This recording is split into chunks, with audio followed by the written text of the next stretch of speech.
महाराष्ट्राचा केलेला आहे।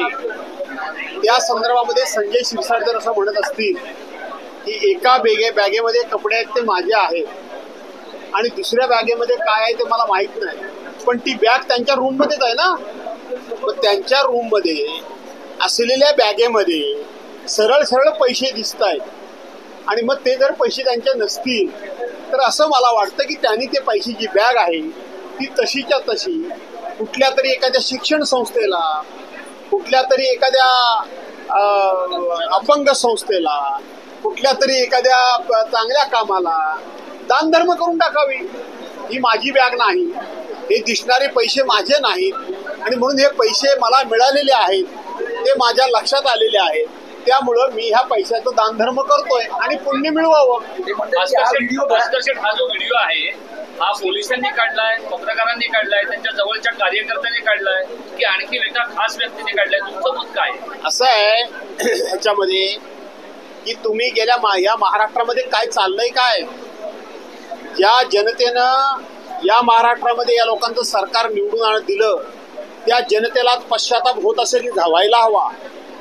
एक मंत्री शेतकऱ्यांच्या बद्दल अतिशय घाणेरडे उद्गार काढतो, एक सत्ताधारी पक्षाचा आमदार अगदी तुमच्या बायकांच्या अंगावरची साडी, बहिणीच्या अंगावरची साडी, पत्नीच्या अंगावरची साडी, आईच्या अंगावरची साडी माझ्या बापानं दिली म्हणतो, पायातल्या चपला माझ्या बापानं दिल्या म्हणतो, तुम्ही जे खाताय जेवताय ते माझ्या बापानं दिलं म्हणून म्हणतो एक आमदार।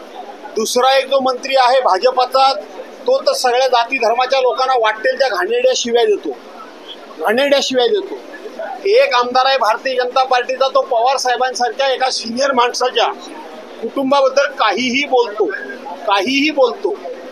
एक आमदार आहे, मंत्री आहे, तो असा टॉवेलवर बसलाय आणि ते स्वाहा फट स्वाहा हम वगैरे वगैरे जे काय आहे अंगारा फुकण्याचं काम करतो। एक मंत्री आहे तो आता तुम्ही बघताय की असा उघडा बंब बसलाय, हातामध्ये सिगारेट आहे, बाजूला पैशाची बॅग ओपन आहे।